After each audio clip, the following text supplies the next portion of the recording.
good for us to have it for the congregational meeting today as well. So, reading from the Gospel of Matthew, chapter 14.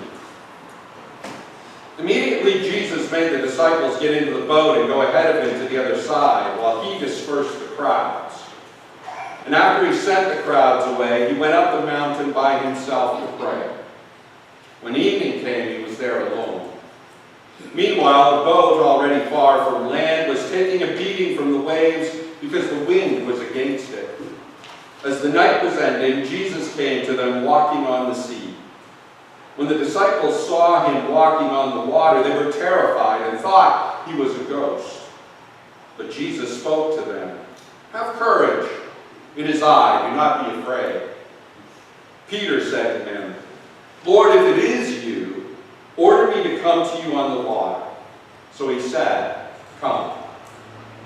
Peter got out of the boat, walked on the water, and came toward Jesus. But when he saw the strong wind, he became afraid and started to sink. He cried out, "Lord, save me." Immediately Jesus reached out his hand and caught him, saying to him, "You have little faith. Why did you doubt?" When they went up into the boat, the wind ceased. Then those who were in the boat worshipped him, saying, "Truly, you are the Son of God." So today we're going to have a congregational meeting. We've been talking about this for a number of weeks now. It's been promoted and advertised and all of that. And we're doing it to talk about two important issues. One concerning the manse. Do we sell the manse or do we rent it, continue to rent it? The other issue concerns your next minister. Do we go for full-time? Do we go for three-quarter time, half-time, part-time? Now, both of these issues are driven by financial considerations. And both have implications for the congregation and the future. And both of them involve a certain amount of risk, regardless of what choice you make. And that can be a bit frightening. For instance, if you choose to sell the manse, you have no manse. You have to find the financial resources to provide housing allowance for every minister who follows. Now, you'll have the money that you realize from the sale of the manse. You can use that perhaps to provide or supplement the housing allowance for the minister. But what happens when and if that gets used up? If you continue to rent, you still have the manse, and so if a future minister needs a manse, you're good to go. But then you have all of the costs associated with continuing to keep the manse. The upkeep, the repairs, the taxes, and no investment capital. And that might prove a significant financial burden. And what if in the meantime you end up with a renter who doesn't treat the place with respect? Every choice has its risks. Every choice is scary. Now, you might choose to seek a full-time minister, and that will be great because it will give you the best chance of attracting the best candidates. And a full-time minister enables you to be a full-time congregation. All of your mission and ministry goals have the best support and encouragement and leadership to make them go, to help them achieve their fullest potential. But it also comes at the highest cost. And what if providing full-time financial support for the next minister stretches you to the limit? Can you be expected to do effective and affirming ministry when you are anxious about the money all of the time? Can the congregation grow? Can it attract people if all you seem to be doing is asking for money or running fundraisers? So you could choose some level of part-time. All of those choices would certainly ease the financial burden, and if you cut the hours enough, you might do away with the financial burden altogether. But it would also mean you have fewer choices for ministers, because there aren't too many out there looking for part-time. And even if you do manage to find someone, would he or she really be able to help you find your full potential? Maybe all you'd be able to accomplish is maintenance ministry, just surviving from week to week without any real sense of vision or ambition. Every choice has its risks, and every choice is scary. But you've already stepped out of the boat. It isn't a case between choosing to stay safe and warm in the boat or venturing out into the winds and the waves. You've already chosen to step out. You're already out there. You've made decisions over the past few years not to play it safe. You've made decisions over the last few years to be bold, to be courageous, to show bravery in the face of the challenges that you've been faced with. And you've taken steps that have put you out there. And it's life-giving, and it's empowering, feeling the wind in your face and the power of life surging all around you. And before you are these choices: sell or rent, full-time, part-time. And perhaps the question you ask yourself is, will we have the faith to make the right choice? Do we have the faith necessary to be brave enough to make the right choice? Do we have the faith that is needed in order to understand where God is calling us into the future?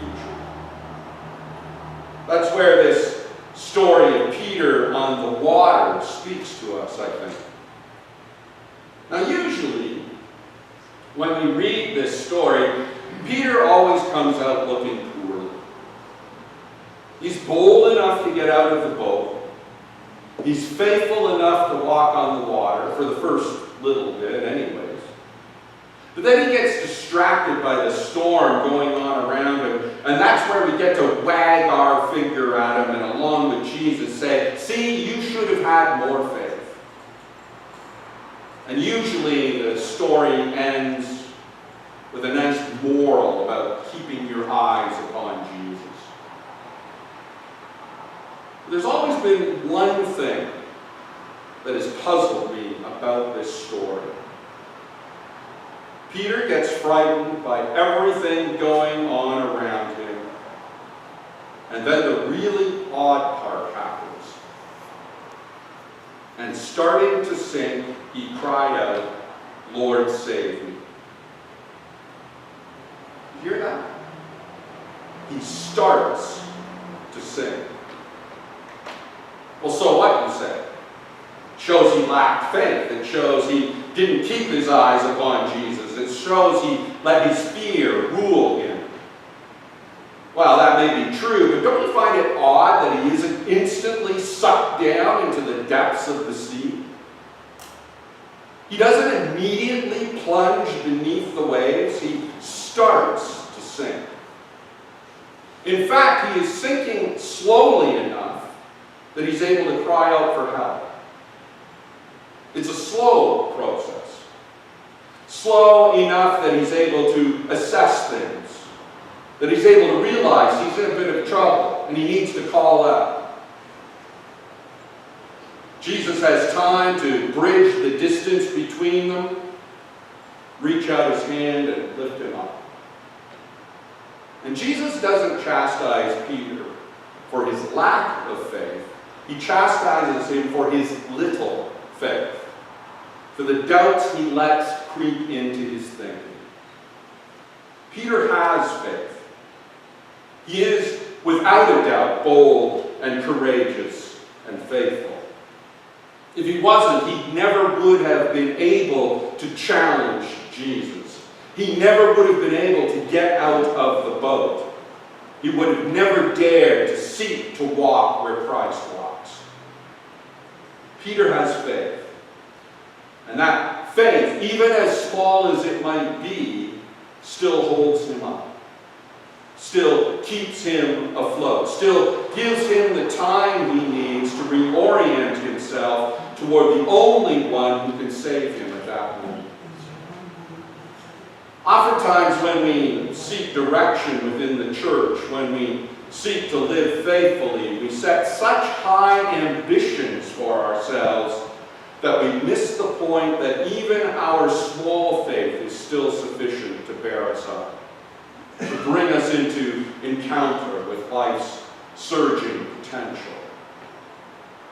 We seek to live faithfully, and that can make us bold. We've seen examples of that already through the ministries you have envisioned, the goals you've embraced, the things you have accomplished. But then maybe you notice all the challenges that surround you. Maybe you take note of all of the hurdles that have to be overcome, and you begin to feel like you're losing ground. Maybe you get your galoshes wet, and you start to panic, thinking that means you don't have it in you to succeed. You don't have the courage, the faith that you need to take you into encounter with Christ's message, with Christ's purpose. You don't have the faith to walk as Jesus walks. And so you forget just how far your faith has taken you already. Every choice you ponder today has its risks. Every choice is scary. But don't fool yourself into thinking you have to make the perfect choice. You have to show perfect faith, or else all is lost. For no choice is going to plunge you to the bottom of the sea. No choice is going to destroy what you have already made, what you have started. The choices you make all have significance. They will play key roles in determining your future, on how far your faith will take you, and how long it will hold you up. But you've already shown your faith. Just as with Peter, you found the boldness to step out of the boat. You found the courage to walk across the water. You found the strength to seek out Christ. You've proven that. The only question is, what next? Where is your faith taking you next? You people of faith. You people of little faith and big faith, bold faith and timid faith. But you people of faith all the same.